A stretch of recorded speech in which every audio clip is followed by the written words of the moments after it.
A city the size of Vancouver must include integrated transportation services to keep goods and equipment in constant flow. Without her warehouses, tracks, and merchandising services, bringing cargoes in from all corners of the world, sorting them, dispatching them, the machine of our industry would very soon come to a stop. A city is not really self-supporting. If you need a book, a new car, a sleeping bag, or even a collar stud, it very likely has to be brought in by bus, train, plane, truck, or ship. And a great army of men and women see that it gets here. A piggyback is no longer confined to the playground. Today it means a service which transports another service. Fleets of trailers and trucks moving across the country, ready to be transferred to highways and city streets for the last lap of their journey. Even trains have a piggyback service to bridge the waterways around Vancouver. It takes many types of transportation service to keep a city in business, and Vancouver has them all. Unseen services, working round the clock to bring the goods of all the world to our doorstep.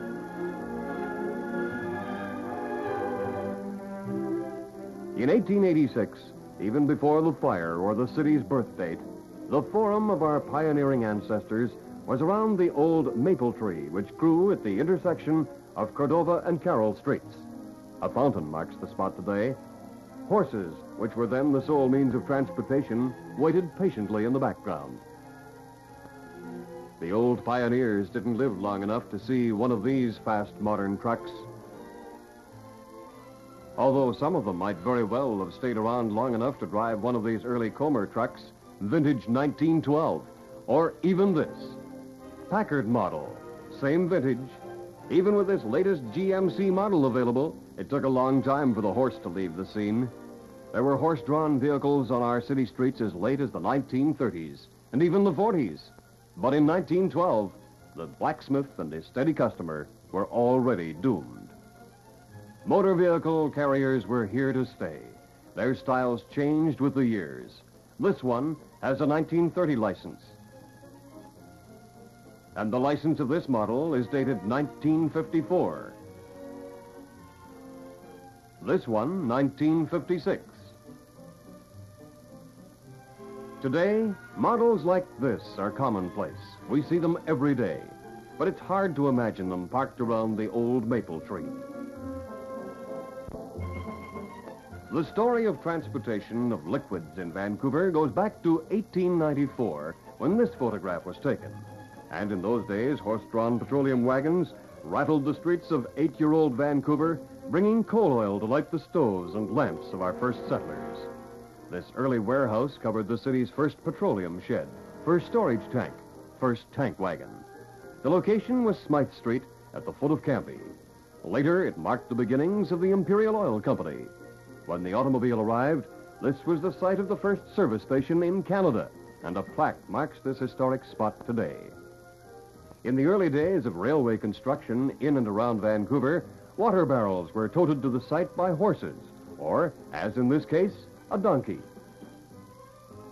The massive stainless steel milk carrier of today, however, makes the old donkey-pulled barrel of yesterday look slightly comical. But there was nothing comical about the magnificent teams of horses which pulled the vehicles of long ago. They made an effective sight as they pranced along Vancouver streets, past the new and fancy lampposts, which an early canine pioneer is eyeing with appreciation. Everything is slick and streamlined now, and the carrying capacity enormous. It would take many decorated Percherons to pull these modern tank trucks. John Young was the driver of number 17, one of the first fuel oil trucks in Vancouver. But by 1934, the truck had changed in design, the tires air-filled, the vehicle more modern. But the past had sound, color, and vitality. This 6-horse-powered tank truck needed 3 men on the front seat, and the date, if we can judge from the building in the background, is around 1911. In 1946, however, the horses were all under the hood of this tank truck, which weighed, when loaded, 19,490 pounds, and which, 7 years later, made way for this six-wheeled monster. With the advent of oil and gas pipelines which creep across the continent in ever-increasing numbers, we are forewarned of revolutionary changes in future transportation of commodities. Experiments are being made in transporting coal, iron ore, and water along these oil and gas pipelines. And no one knows for sure just what far-reaching results this will have. Oil company products weren't the only liquids transported through Vancouver streets down through the years. The old horse-drawn milk wagon stayed on well into the present. But much as we like to remember the clop-clop of horses in the early mornings of our childhood, we can't hold back the tide of progress, nor would we want to. Ice cream in the 20s was trucked around in these antique-looking vehicles, gone now, along with the old Seymour Exchange. Today's model is ultra-smart, refrigerated, and practical. We take these modern carriers for granted nowadays, but in their various forms, they've been part of the local transportation scene for all of the 75 years of our story.